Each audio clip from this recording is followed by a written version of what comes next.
Hey, how's it going? Kenny here and welcome to another tactic testing video. And up in today's video, I'll be testing the tactic 4-3-3, catch me if you can. Before we get started with the video though, guys, just to make it clear that I am not the creator of this tactic. If you're interested in check out the creator of this tactic, then there'll be a link down in the description below where you can follow that. So I'm just testing the tactic here today. 4-3-3, catch me if you can.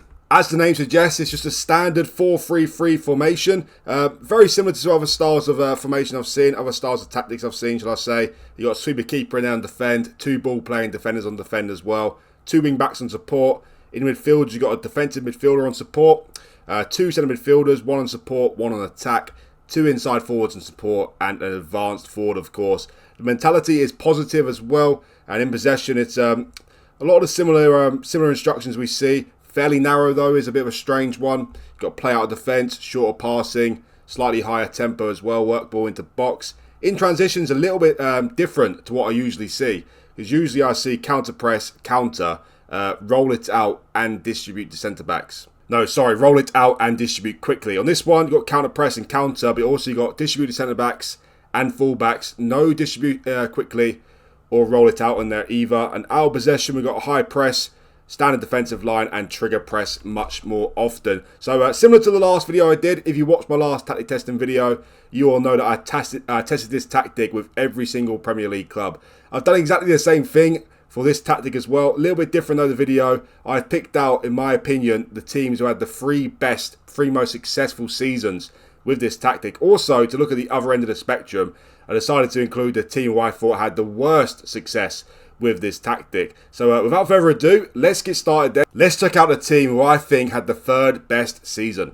Well, the team for me who has had the third most successful season is actually Wolves. As you can see here, they finished third in the league, qualified for the Champions League of course, 75 points, plus 29 goal difference.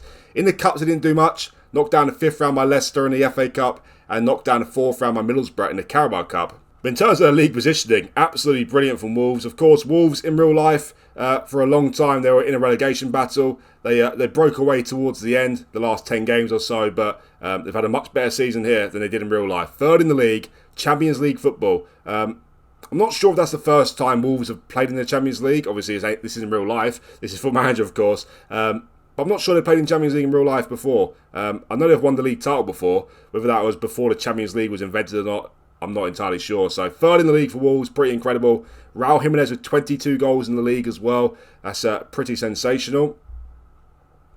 Actually, third top goal scorer in the league, Jimenez, only below Salah and Haaland. No shame in that, is there really? And Pablo Sarabia with the second most assists as well with 13 there. Let's have a look at the league table in full then. 72 goals for Wolves, so nothing exceptional in the goal scoring department. 43 goals conceded is a pretty good defensive record, but yeah, Good going forward, good defensively as well. It's a nice balance to have. Plus 29 goal difference. Let's check out the data hub. You look at the data hub here, it doesn't look astounding, but their league position is astounding. Saying that, it does look quite good, doesn't it really? They're better than average in every single department, so that is really, really nice. As I said, good defensively and good going forward as well. And yeah, it's a great season, third in the league. Of course, with the tactics here, I go on holiday. I select use current match tactics as well. I don't select use current team selection when possible, though, because I tried that in the past and I just found that it's not a great thing to have, because the assistant manager will play players with half fitness in certain games just because I had that selected. So this is the team was actually used on a regular basis for Wolves this season. Jimenez with a 7.18 average rating and 26 goals. Probably the pick of the bunch, but also Sarabia had a great season there. 14 goals and at least 13 assists in the league as well. Matheus Nunes 11 goals, he did really well. Ruben Neves is a standout performer, but all in all, to be honest, the whole team did really, really well. If you're nitpicking, you'd say the right back Semedo was the worst player, a 6.2 average rating there. But all in all, brilliant season from Wolves, third in the league, Champions League football, cannot complain. Let's check out their results here then. Well, they had a really poor period here between October and November. Lost a few games there. But the start of the season was really, really good. And also, they had a little bit of a, I wouldn't even say iffy period towards the end, to be honest. It's still quite good. But if you're nitpicking, you'd say that period with October and November and a slightly poor ending to the season. But all in all, a consistent season from Wolves. Finished third in the league, Champions League football. You're probably wondering why they're only third position in the in the tactics testing video here. That's because two other teams had amazing seasons. Also, one team I should mention who almost made the list here, that's Crystal Palace. They had a brilliant season as well. They finished 5th in the league, but because Wolves and Palace are on about a similar level, you'd say, in real life at least, Crystal Palace finished in 5th. I think Wolves just edged them with a much better season by finishing 3rd in the league and getting Champions League, of course. Also about Palace, though, they were so close to the Champions League. They're only 1 point off the top 4 places. They also drew their final 3 league games of the season, so we might have seen Palace in this list if they were just won one of those final 3 games, but Wolves 3rd in the league, had to give it to them. Anyway, let's check out the next team on the list, the team who had the 2nd best season. Well, the team who had the 2nd most successful season, in my opinion, comparative to their club size, of course, is Man City. They've actually won a treble, and they actually got to every single final as well. And also, they won the Community Shield, so if you're being extra generous, you'd say they won the quadruple. But we'll stick it to a treble, and of course, they just won a treble in real life. I actually just finished watching the Champions League final, where Rodri scored, of course. And they've won a treble here as well, in FootballManager. The only difference is, instead of the FA Cup, they won the Carabao Cup. So is it a slightly worse treble? Probably not. You'd probably keep it in the same regard, to be honest. But the FA Cup, of course, is the number 1 cup competition in England, where Carabao Cup is 2nd. So I guess you could say that. But yeah, brilliant season for Man City. Also, Erling Haaland scored 83 goals with this tactic. So that's worth mentioning as well. 83 goals, 44 of them in the league, 18 in the Champions League, 11 in the FA Cup, and 8 in the Carabao Cup. So he did pretty well. In the league, nothing completely outstanding. We've seen them get to 100 points before, of course, Man City. 90 points, though, is still very good. And also a plus 74 goal difference is very nice. We'll look at that in more detail in a second, but that is really good. Only 2 points clear Liverpool, though, so it seems a little bit similar to the end of the 2022 season in real life. It was pretty much this close that season, so just edged Liverpool, but 90 points is really nice. The Champions League, they beat Atletico Madrid in the final 1-0. The FA Cup, they lost the final of the FA Cup. We'll see who they lost to in a second. And the Carabao Cup, they won that as well. Again, we'll see who they beat there in the Carabao Cup final. The Community Shield, they won as well, of course. They must have beat Liverpool in the final. There's no other option there. So, yeah, 4 trophies for Man City. We'll call it a treble. They also got to the FA Cup final as well. So, yeah, a pretty sensational season for Man City with this tactic. Very, very nice. Let's check out the league table in full then. Well, Haaland with 44 goals actually scored more than double of the next top goal scorer, which is Isak there, which is, yeah, pretty amazing. No player in the top 3 for assists there, a bit bizarre. Especially De Bruyne in there, of course. Edison cut 18 clean sheets as well, which is nice. Only 2 losses for Man City in the season. They actually lost away to Newcastle 3-0 and at home to Tottenham 1-0. A lot of draws, though. 9 draws is not nice, but only 2 losses for the season is great. 105 goals scored as well, so that's really good. And only 31 conceded. So, again, similar to Wolves there. Great going forward and great defensively as well. Let's have a look at the data hub then. What's it looking like? Well, it's looking a lot better than Wolves. It's looking very, very good, as you can see there. Above average in all of the departments pretty much. And, yeah, as I said, just a brilliant, brilliant season.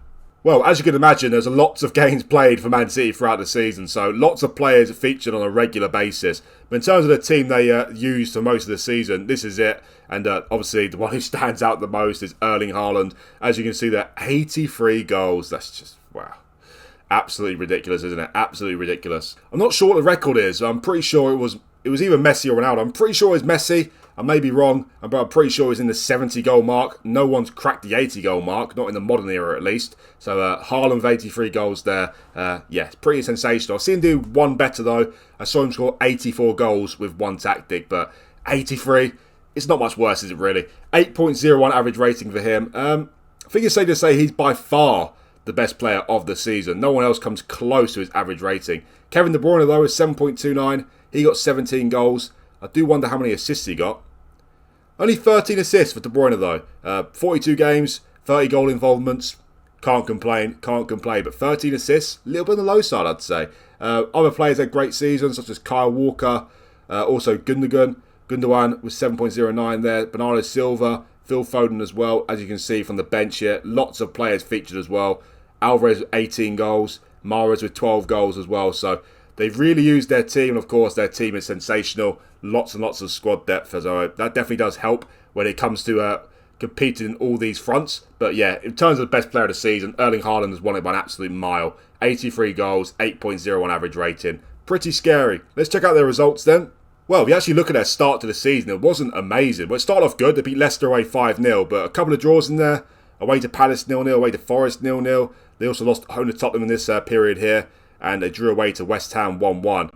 They also lost away to Newcastle 3-0 early on as well, so it must have been a long time they went unbeaten.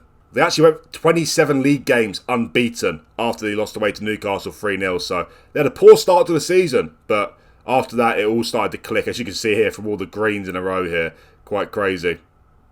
Who they beat in the Carabao Cup final then? They beat Liverpool in the Carabao Cup final, beat them 2-0 in the final, so they beat them in the Community Shield, they beat them in the Carabao Cup final, and they beat them to the Premier League, so that's rather nice, isn't it? Unfortunately, though, they lost in the FA Cup final to Man United. Of course, a repeat of the FA Cup final in real life, where Man City won 2-1. This time they lost 4-2, though, which is a little bit bizarre. And it ruins the complete season, pretty much, doesn't it? Because if they'll beat Man United in the FA Cup, they'd have won every single competition they have competed in. But all in all, a great season of Man City, a treble, just missed out on the FA Cup, but amazing. Erling Haaland, 83 goals as well. But anyway, before we get started with the best team of the tactic here, let's check out the other side of the spectrum. Let's check out the team who had the worst success with this tactic. Well, funnily enough, the team who had the worst success with this tactic, by quite a distance as well, to be honest, is Newcastle. Before we get started with the results for Newcastle, though, guys, please remember that if you like the video, hit that like button for me. If you're still watching at this stage, then surely you must like the video a little bit. Either that or you forgot to turn it off. So do me a favour and hit that like button for me. And also, if you're new around here and you want to see more from me, do hit that subscribe button as well. It'd really help me out and it'd much appreciated as well. So Newcastle, of course, in real life, they just finished 4th in the league. Got to the Carabao Cup final as well, playing Champions League football next season. In this universe, though, they were absolutely disastrous. They finished 16th in the league with only 39 points, 4 points clear of the relegation zone, and they couldn't even reach the magic 40-point mark. So they got lucky in terms of staying up in the league. So absolutely horrendous. And they also did this with Isak scoring 27 goals in the league. So I don't know quite what's happened here for Newcastle. As I said, they've had the worst season by far with this tactic. There's been some other poor seasons with the tactic, but nothing too extreme. You know, the likes of Chelsea finishing 6th, Tottenham finished 9th as well, but they did win a piece of silverware. They won the FA Cup, so that's great for them. But yeah, I thought it'd be interesting to show the other side of the spectrum. Newcastle finishing down in 16th place with 39 points. Overall, I think the tactic's done quite well, to be honest. Nothing sensational, but it's been quite good. But Newcastle certainly did not play well with this tactic. Not at all. 39 points. They couldn't even get saved by a cup competition either. Knocked out in the 3rd round of the FA Cup by Man City. Knocked down in the 3rd round by the Carabao Cup by Coventry. If you're wondering why I wasn't sacked, well, because for the sake of the video, I made myself unsackable to make sure I get see the full results, of course. So Newcastle 16th place, pretty disastrous. Let's check out the data. You look at the data hub, it's actually not that bad. It's only conceded, whereas an XG against per game, where it's actually below average there. So yeah, I don't quite understand what's happened with Newcastle.